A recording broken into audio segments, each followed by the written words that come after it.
So pleased to be here.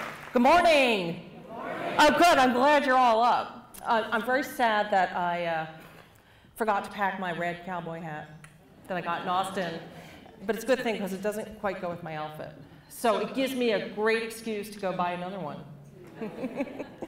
Great. So the title of my talk is Leading the Charge for Change from the Inside Out. And that's how network nonprofits do it. Now, you have to excuse me, as I put the word charge in the title, and I thought, I'm coming to Texas, so what did I think of? Longhorns, charging, but they have to be ready. That's a little bit of what I'm going to be talking about.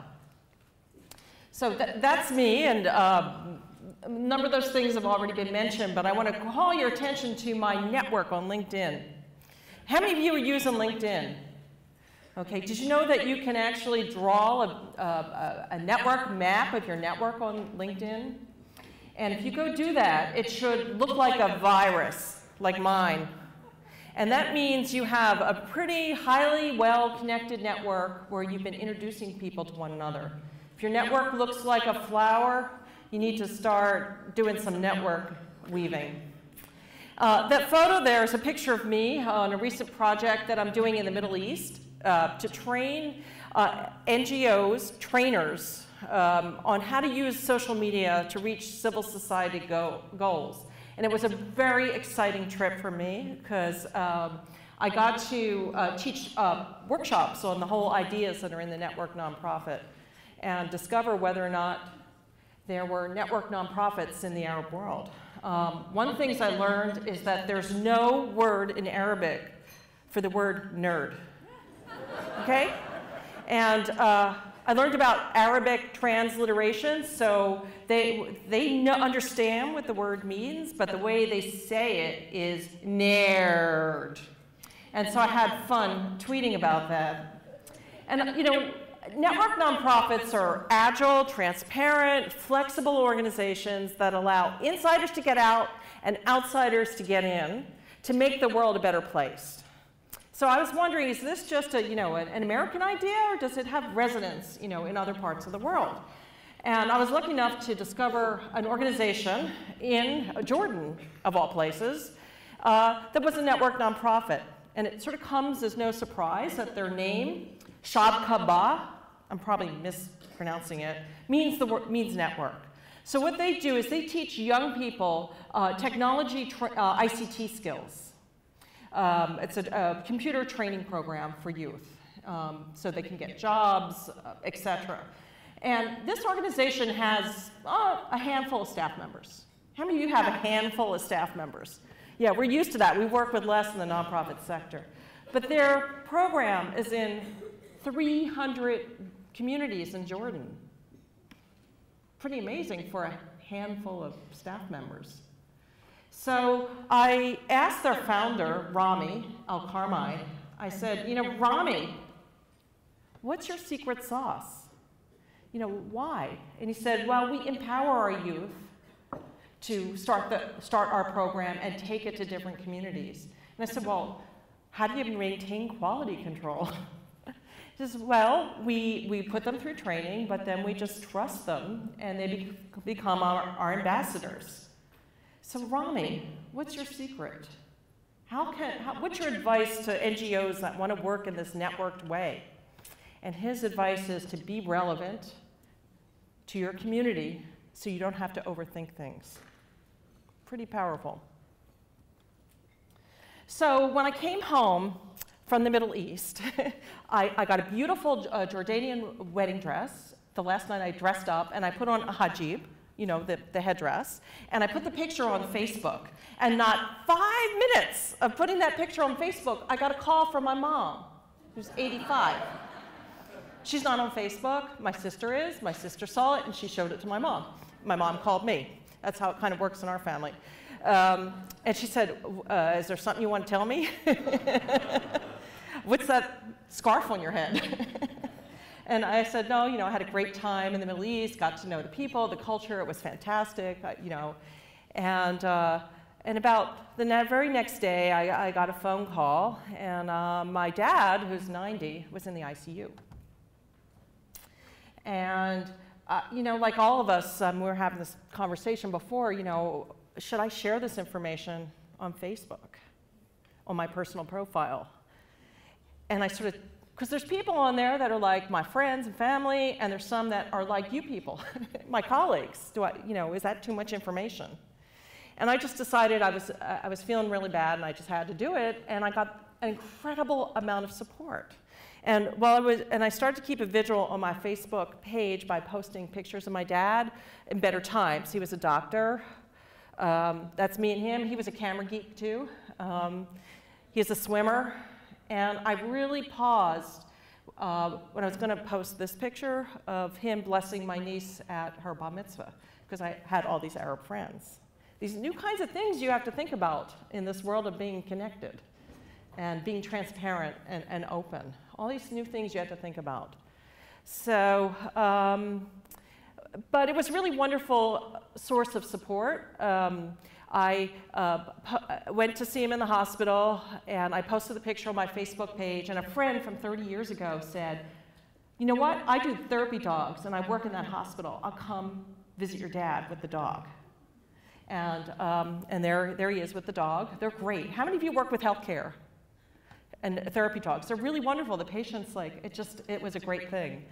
And somebody else said, I'm going to, from Israel said, I'm going to put a prayer in the Western Wall for your dad. And so I emailed her a prayer. She printed it off. She took it to the Western Wall and sent a photo back for me. And later I found out that you could actually tweet your prayers on Twitter. You can do everything on Twitter. Eat, pray, love, donate to fire victims, you know. So, so we're living in this connected world. I'm happy to say my dad made a full recovery. He's at home. He's doing really well. But this experience, thank you. So, you know, when the technology becomes boring, it becomes socially interesting. And yes, it's changing the way we do our work. It's changing our personal lives first. But it's a disruptive technology, but technology can be our friend. So it's a double-edged sword. So what I want you to do is take a minute, and this is how it's going to work. This is the interactive part, okay? I want you to talk to somebody at your table. It's called a share pair. You know, find somebody and talk about how are online networks changing the way your nonprofit does its work, delivers its programs, or communicates with stakeholders. But I want you to keep an eye. When I raise my hand, I want you to stop talking and raise your hand and be quiet. And I've done this in rooms with even larger than this, and it works. So do a little share pair about how has all this connectedness, things like Facebook, the way that we can connect and be open and transparent, how is that impacting your nonprofit and the way you do your work? And remember, when I raise my hand, raise your hand and be quiet.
It works.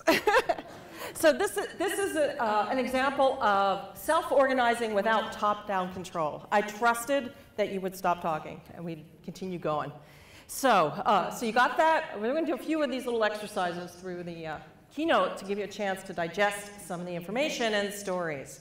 So remember the time when you could fly in a plane and you couldn't get on the internet? So, and those used to be nice times because that was the only time that I actually got offline. Unfortunately, there was no Wi-Fi on the plane from San Francisco to Austin, so I was disconnected. Otherwise, with my smartphone and other tools, I can be online, connected, any place, anytime. And so as I looked out the window and I noticed the smoke rising when we got over Texas, I thought about, what's happening? And so as soon as I landed, I checked into your awesome dashboard. Everyone look at the social media dashboard that the conference has set up. You can, in a glance, see what you all talked about yesterday. Instead of me coming early and sort of listening in the elevator, what are they talking about? This is great for coming to conferences. And then, of course, as soon as I landed, I checked Facebook, and David Neff, is David Neff in the room?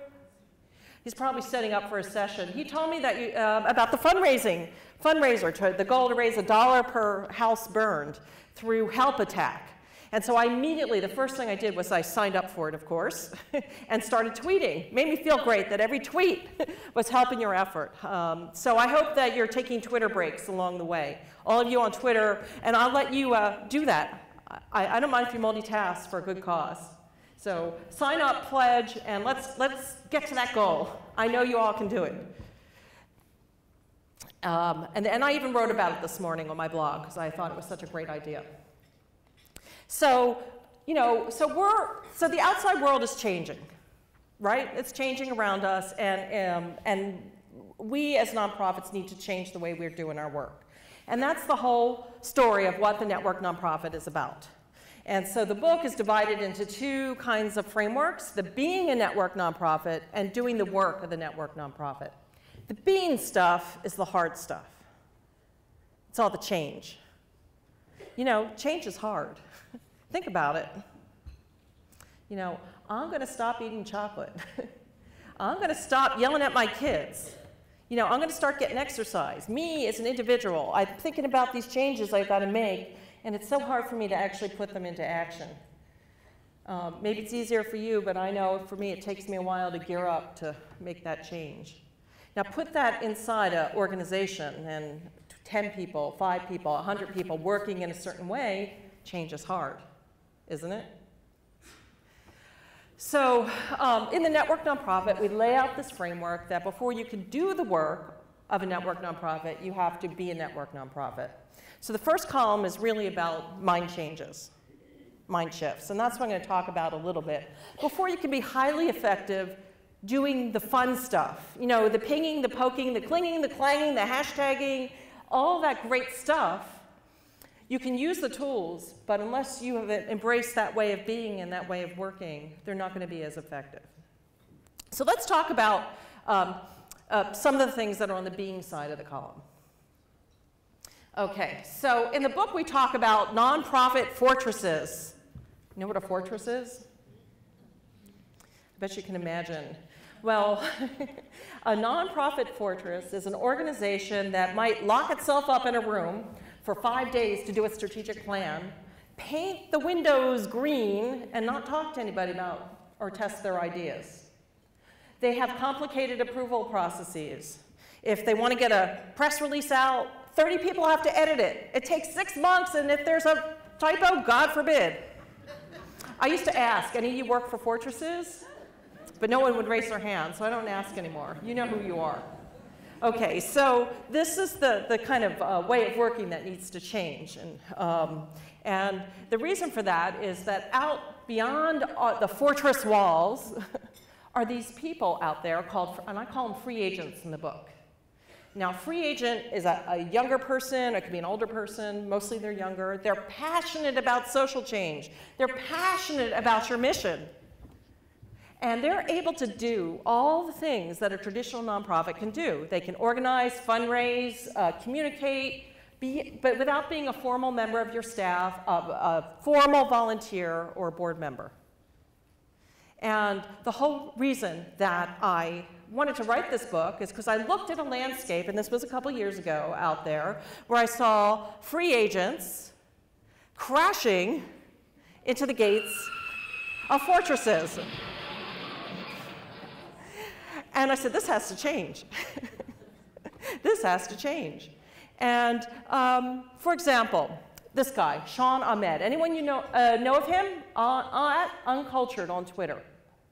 Okay, so he's a free agent. He has basically started a social movement to reduce global poverty in the palm of his hand. With his flip camera, his millions of viewers on YouTube, millions of people watching him on Twitter. He's traveled the world raising money, raising awareness around this issue. And when I first talked about the book in public, that was at a nonprofit conference. He happened to be in the audience, and this was a room full of people like you, nonprofits. And he came up to me and he grabbed the mic. And he looked in the room and he started pointing his finger and saying, social media, it's not my problem. It's you. You're the fortresses. It's you. You have to change. And so, and then I got the mic back. The room was kind of, okay. And Wendy Harmon from the Red Cross was in the room, and she got up and spoke. And after she spoke, he got up again. I'm like, I didn't get in front of between her and him and the mic in time enough. And he grabbed the mic again, and he pointed his finger at Wendy, and the good one, the good finger. And he said, the Red Cross. When the Haiti earthquake struck, I wanted to come and help you. I wanted to activate my network, and you just dished me as some guy on YouTube. Okay, so it didn't stop there. Didn't stop there. You can imagine this guy has a blog. He goes back on his blog and he writes this manifesto about how the Red Cross is a fortress and has to change. He didn't write just one blog post, he wrote like 7. And he started tweeting about it. He was pretty mad. But Wendy, coming from a fortress in the process of change, went in, engaged with him in the comments, called him up, invited him down to headquarters, and now they're working together. And of course, there was this post, the Unfortress. And then he was invited to Davos, familiar with Davos, to talk to world leaders about his work. And he talked about the Red Cross and how important it is to be a network nonprofit. So, and now he's out there partnering with nonprofits, leveraging his network and his networks for different causes. So there's free agents out there. They come in many shapes and sizes. They might not be as dynamic and opinionated as Sean, or they might not have 1 million viewers on YouTube. They could be like writers for the Red Cross. Or, writers across the country decided to self-organize fundraising events for book parties, to raise money for disaster relief. And they did this all without the Red Cross's help, or coordination, or staff time. So they're out there. So I want you to take another moment and talk to someone at your table and talk about what do you think needs to change in your organization to open up and work with free agents. And again, when you see me raise my hand, raise your hand and be quiet. Okay?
Yes.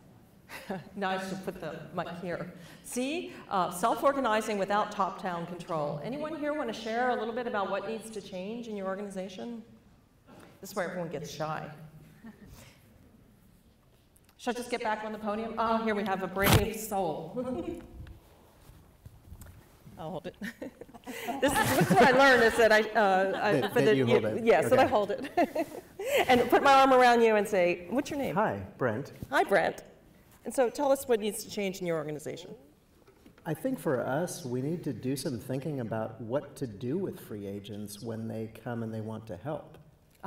If someone came to us and said, hey, we want to help, I'm not sure that we would have a good answer immediately of how to use them and how they can best help us. That's great. And you know, what Sean recommends is that the first step is really to have a conversation just about that and to start with a small, low-risk kind of pilot to test the relationship and that you work together on it. And that it's best not to just let them run wild or give them something too big, but something that's manageable where you can actually test out the relationship and see what works and what doesn't and keep open the lines of communication. Thank you for sharing that. Do I have any other break? Oh, I have one more over here. This is how I get my exercise when I'm on the road. Hi, your name? Jeanette. And from? Or you don't have to say if you don't want to. No, I'm from Trauma Support Services of North Texas in Dallas-Fort Worth. Oh, okay, great. Yeah, and I think our biggest issue would be, number one, helping my board and staff understand what a free agent is, and then how do you find them, how do you utilize them, what would that look like? I think this would be a foreign topic to them. Okay, I understand. I totally get that. Well, the first step, I think, is to find stories about free agents. You can take Sean's story. I know I've written a lot about it. There are a lot of bloggers. There's a blog called Razoo, Generosity Blog. They've been writing about free agents. Take a couple of stories. One of my favorite is about a little girl named Diana who raised $1,500 from her lemonade stand for the National Wildlife Federation in the Gulf. And she's sort of a free agent in training, but their social media person met her mom through Twitter. One thing led to another, and they set her up to help fundraise. Wow.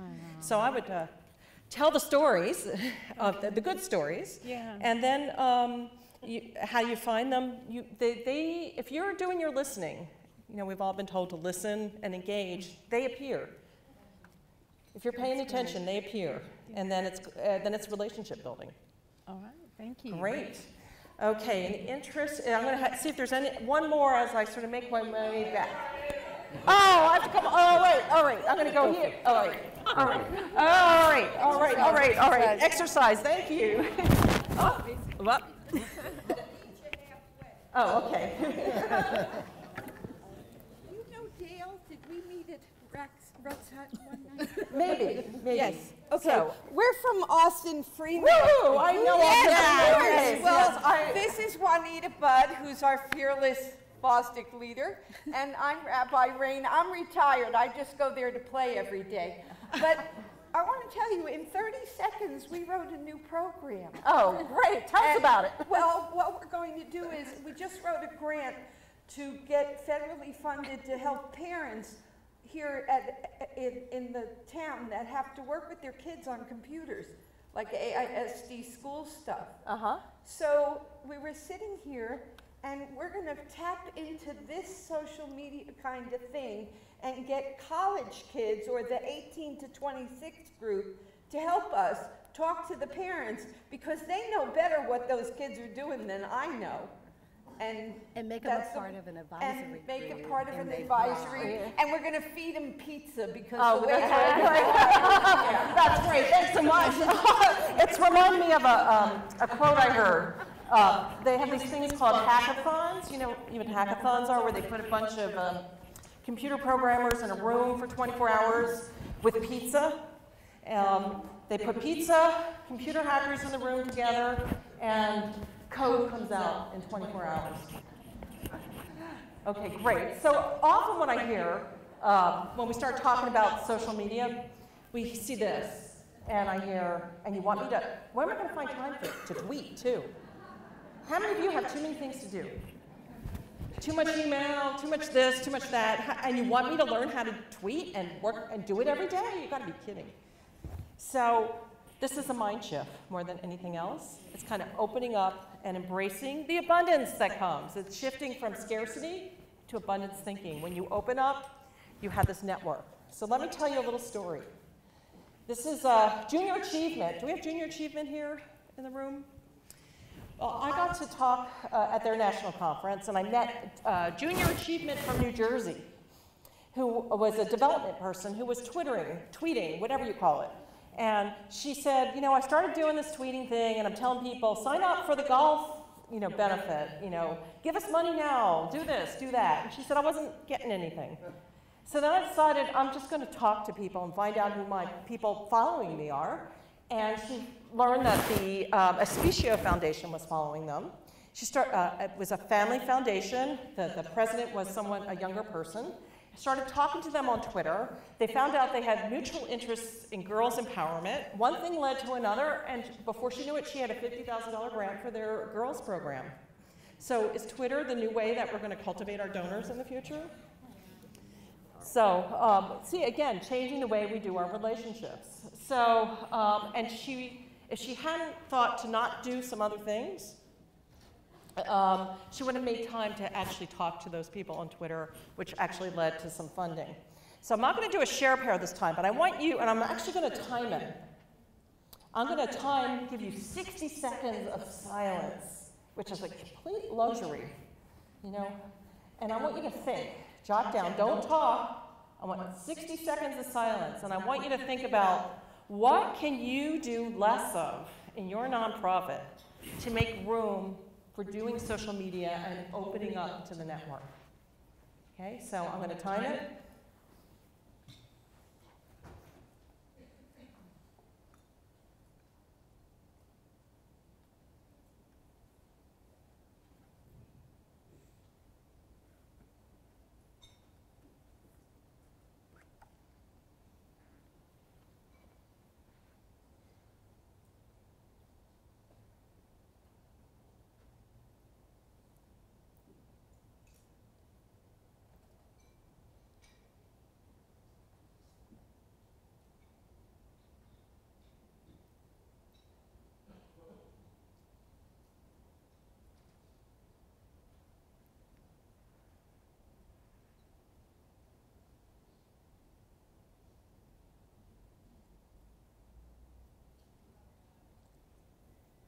Okay, that was 60 seconds. That was a minute. Didn't it seem like an eternity? You know, I've been practicing every day to spend a moment of silence. I actually give myself 3 minutes at the end of the day for quiet reflection and to think about how I could do things better and what I don't need to do. So, so if you came up with an idea of something to explore about doing less of or not doing, you know, just write that down and think about that when you go back to the office. And think about also integrating a quiet moment of reflection in your day. It's kind of really refreshing after Twittering and being on social networks. Okay, so what it comes down to is a social culture. Okay? And so in the book, I define it as everyone in the organization uses social media to engage people inside and outside the organization to continuously learn how to improve programs, services, or reach communication goals. I didn't hear any gasps, but when I read that definition, I usually hear a gasp. Everybody? Everybody in the organization? Or maybe you're all there. Maybe, how many of you have a social media policy? Okay. And, all right, so, and how many of you have everybody in your organization being able to represent the organization on social networks? Wow, that's great. Raise your hands high because I want people to see who you are, and you should talk to these people because you're allowing things to scale. But if we roll back, where does it start? Where does it start? It requires some wrestling. Some issues down to the ground. Here's a few of them. We've probably heard of these. Some of these might resonate. You know, sharing control of branding and programs. Dealing with negative comments. Does that resonate? Oh my God, we can't do this. We might get negative comments. Addressing personality versus organizational voice. Privacy issues. You know, what if our employees don't, you know, are concerned about their privacy on social networks? You know, how do we do that? Do we force them? Oh my God, they're going to waste time. You know, Twitter's a waste of time. How many of you have heard that? It's less over the years, a little bit less. So there's all these like fun issues. These are not fun things to talk about. So what happens, they're not They're conversation stoppers, and we need to make them into conversation starters. You need to have that difficult meeting, talk about the issues, separate. Some things are really real and important to have a policy around. Other things might be perceptions or myths that need to be busted. And then you have your rule book, your social media policy, which covers how individuals can represent you on social networks, how the organization should be represented, training, operationalizing it, etc. And there's tons of examples out there. You don't have to start from scratch. And so my favorite is Wendy Harman, the Red Cross social media policy. It's available online. You can download it. And what I love about it is Wendy Harman is the social media person for the Red Cross. And she's on social networks. And I keep on asking her, don't you have a private profile somewhere that you don't let anyone see? She goes, no, my life is public, and my guideline is I don't share anything on Facebook that would embarrass my mother. So that's her way of dealing with it. I was speaking recently with a person from the Mayo Clinic. And the Mayo Clinic in Minnesota has 50,000 employees. And they encouraged all of them to be on social networks to represent the organization. Do I hear any gasps?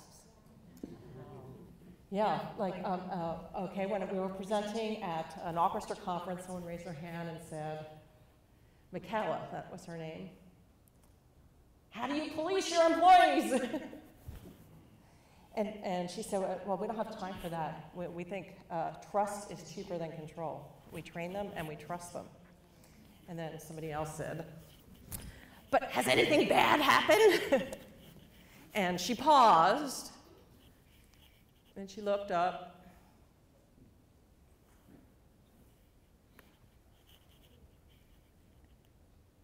No. So trust is cheaper than control. They have the policy. People make mistakes, yes, but they learn from it. And they have scaffolds and rails in place and encouragement to make sure that they've integrated social media use to promote the organization into everybody's job. Let's see. Okay, so we're going to have another quick little share pair. And what's needed to scale social inside your organization? What do you need to do, think about, put into place to scale social so more people can be representing your organization on social networks? Okay, so again, when I raise my hand, raise your hand and be quiet. So find someone to talk to. Are we still in shock?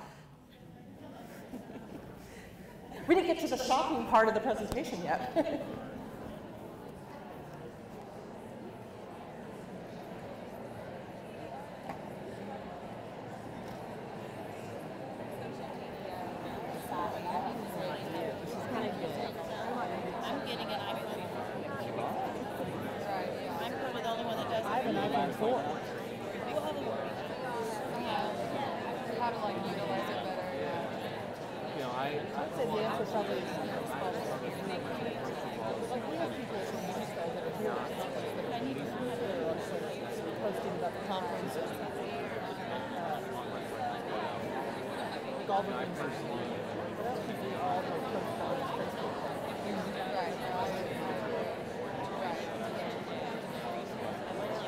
But like everybody,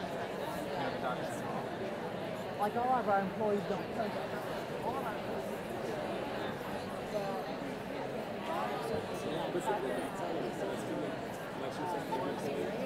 only one person we have to be then joining each other. But I still think Okay. All right. Let's see.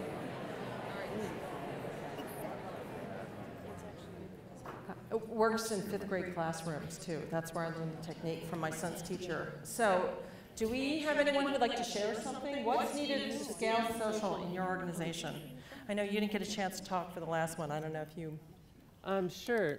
I think your name. My name's David Claus. I'm with American Youth Works here in Austin, Texas. And as an operator of a charter school, we have an enormous resource of young people in our organization and younger staff and students who are naturally connected with social media, but at the same time we have administrators and IT people who have a lot of security concerns around porn sites, and how do we set up our computer systems so they can be engaged in social network, but we still meet our obligations to keep our students safe and secure. So what needs to happen? Discussion, more policy? I'm not sure.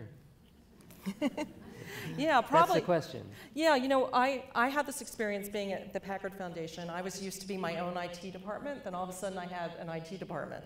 And they're wonderful, but I couldn't install the software I needed, and because there were concerns about if I went on Facebook, there could be viruses on the computer.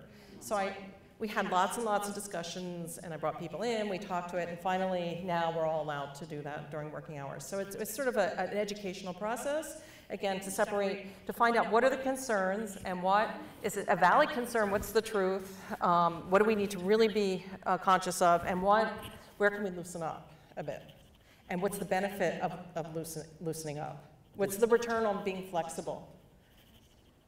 And then we ask at the end, we stay in touch, and I remember doing a follow-up meeting and asked, did anything bad happen? No. We've had bad things happen. Okay. You know, Okay. Well, you're not. Okay. You're not. Well, that's right. You're not supposed to say that. But as long as you learn from open. it. I'm networked. I have nothing to hide. I mean, Okay. we've had students download inappropriate material. We've had viruses hit our system. You know. We just need to figure out how you can balance those two needs. Right, being open with being safe. Yeah. It's a big concern. And when you figure that out, will you let me know? You bet. Okay. Great. Okay, so I'm going to, I saw one hand go up, and then I'm going to charge to the finish so we can get you out of here on time. I always hold the mic. Oh, okay. Your name? Connie Kaler. And I'm from Fort Worth, and I'm embarking on starting a pediatric freestanding hospice program.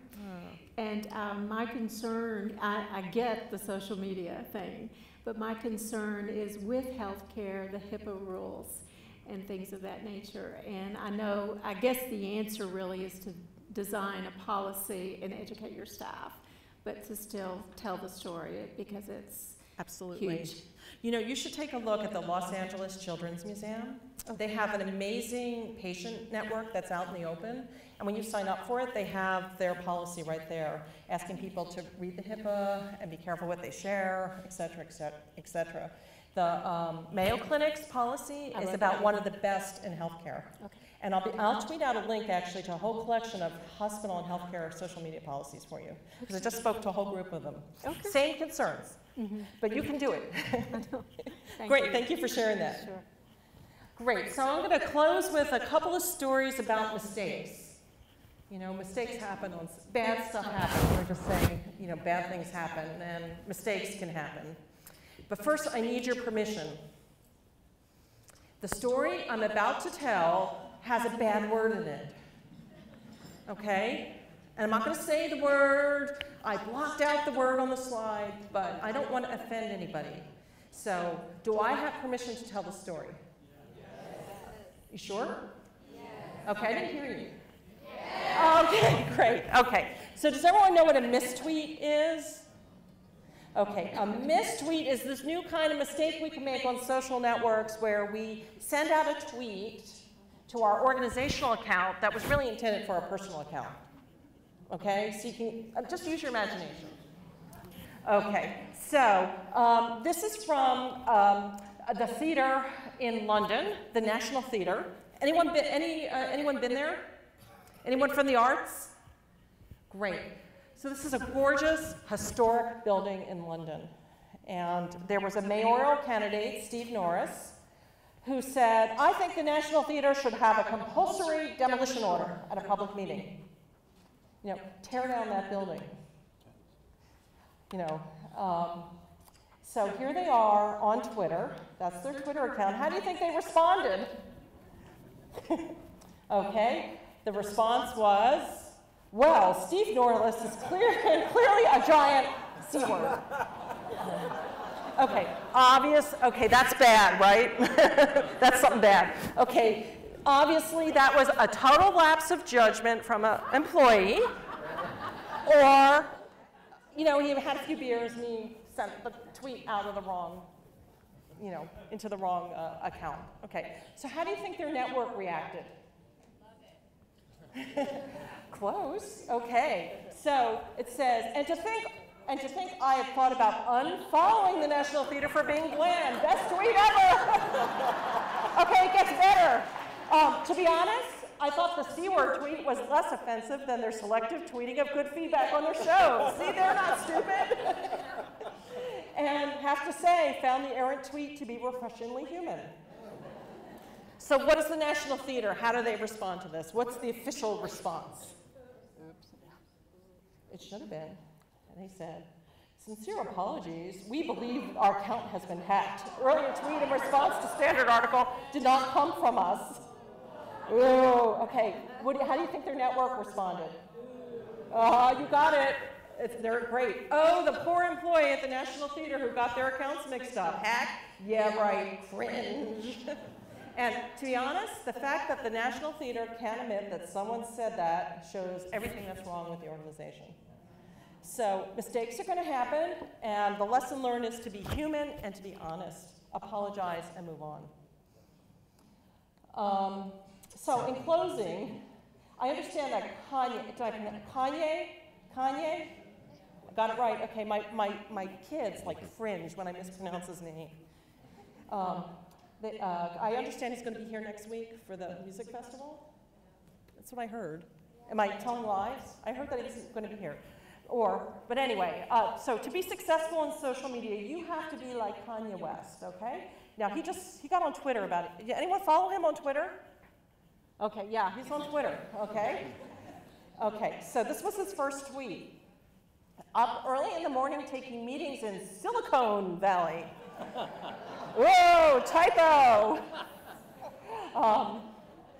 Laughing out loud, I spelled silicon wrong. I guess it's still thinking about the other type of silicone. It's a process. Okay, so are you ready for his third tweet? Okay. Ha ha ha ha ha ha ha ha ha ha, 140. Okay, he's getting it. He's starting to get like the Twitter thing. And then finally, mosquitoes. So he's taking a fix it and try it approach. He's learning along the way, and that's what you need to do to become, to be able to take the lead, to charge for social change from the inside out. Thank you very much.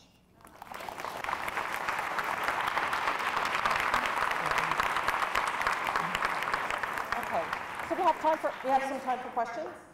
3 questions, okay, so we have a mic runner too, so we both get some exercise. Questions? Oh, you're not getting your exercise today. Is there any organization that shouldn't be tweeting? That's a really great question, and I wish more nonprofits would ask that, because you have to decide whether or not your audience is there. You have to, tweeting, to what end? Why do you want to use this channel? How does that help you get at what your key outcomes are?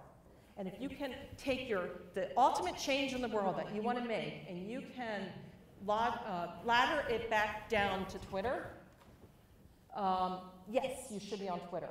If you can't, if there's another channel or another thing that you should be doing to get you to your outcomes, then you shouldn't be on Twitter.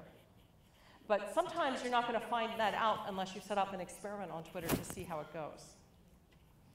So does that answer your question? Okay. Are you asking specifically for your organization? No, I think just in general for any corporation, whether it's military. I'm sorry, I should, I'll hold. I guess it's for general information on any organization that may be, security-based, maybe intelligence or, military or anything in specific. I mean. Yeah, it depends on your audience, who you want to reach, what your goals are, and whether your audience is there, and also the nature of your work. I mean, there are some organizations, industries that are more risk-adverse that don't necessarily need to be on Twitter. So I see a hand going up here. Or do you have one? And then there, okay. Facebook and Twitter are both maturing as platforms. What's the next big thing? You know what? I say, who cares what the next big thing is? Here's my, I'm writing a book on measurement and learning. It's called Measuring the Network Nonprofit with Katie Payne. And our charge at the beginning is always to ask, to what end? So to what end should your organization be thinking about the next big thing? You know, is that embedded in your mission to be on top of the next big thing in technology? Then yes, you need to be on it. If it isn't, you need to be thinking about what your mission is. To answer the next big thing, mobile. You know, any place, anywhere, being connected to your network. Another social network that just launched recently is Google+. I don't know, how many of you are on Google+? Okay, no brand pages yet, they're coming. Should you be on there as an individual exploring? Maybe. If you haven't mastered Twitter and Facebook, you should probably invest your time in the tools that we know that work for nonprofits. If you have mastered those and you have the time, I suggest the Andy Warhol approach. 15 minutes a day as an individual, check it out, get a lay of the land, so that if it does kill Facebook and Twitter, which I don't think it will, you're ready. But should you be spending all your time on it? No. Take an ROI approach to that. You know, in a very limited amount of time, explore it. But you know, when there's usually a predictable pattern when a new technology comes out. It's called the cycle of hype, Gartner's cycle of hype. So we go from innovation happens, the peak of inflated expectations, that's when all the journalists and the media writes about it, and then there's the trough of disillusionment, saying, oh yeah, this isn't going to save the world. It's a tool, and it sucks, and there's all these things wrong with it. It's still in beta. And then we slouch up towards the productivity. It doesn't quite go up to here, but it becomes normalized. So you've got to think about that cycle. You've got to think about your mission and your time. So, see, we have, I had promised somebody over here, actually. So, sorry. Well, my question is, I know that as an organization we discovered Facebook, and it's been a great tool. So we've made a decision that all our staff can have their organizational tool, use our Facebook, but they also have their own personal. Mm-hmm. Should we monitor their personal to see, because I'm coming up with what's being on their personal kind of conflicts what's on the organization. How do you monitor that, or should we, or is there a division there that? Do you have a policy? No, not yet. Okay, you need to have a social media policy which outlines, you know, for example, which outlines, you know, what's your approach. You know, a lot of policies have professional conduct. You know, we expect you to present yourselves as a professional. But that's only for the organization? No, even individually. If you choose to self-identify yourself on a social network as working for this organization, you know, it's like being in a public place. And we assume that you will follow the professional conduct guidelines. Now, let me tell you a story, and I'll end with this one. It's kind of funny. It's from the YMCA. And somebody had asked this question. I was with a colleague who worked for the YMCA, and he told a story about a couple of employees going down to the bar on a Friday night, wearing their YMCA t-shirts, tossing down quite a few beers, getting sloshed, and word got around in the community. You know, YMCA employees and drinking, you know. And they didn't get fired because there wasn't anything in their personnel policy that said, if you're going to go to the bar on Friday night and get drunk, don't wear your YMCA t-shirt. But there was a professional conduct rule. So it's the same thing. So you have to think about being on Facebook, if a person's going to be public and they're going to say on their biography, I work for XYZ, and they're putting pictures of themselves in a wet t-shirt contest on their page or whatever, you know. So you don't just say, everybody go out and go on Facebook. You know, you do training, you give examples. You know, at the foundation, there are laws against, if you work for a foundation, you can't lobby, you can't get into political activity. So we actually screen captured tweets that could be considered lobbying versus tweets that were okay and had a workshop and training on it. So, so you need a policy, you need examples, and then you need to train them. And if they do something wrong, they need to be educated about what they did wrong. Okay, are we? Okay, great. Well, thank you so much. There.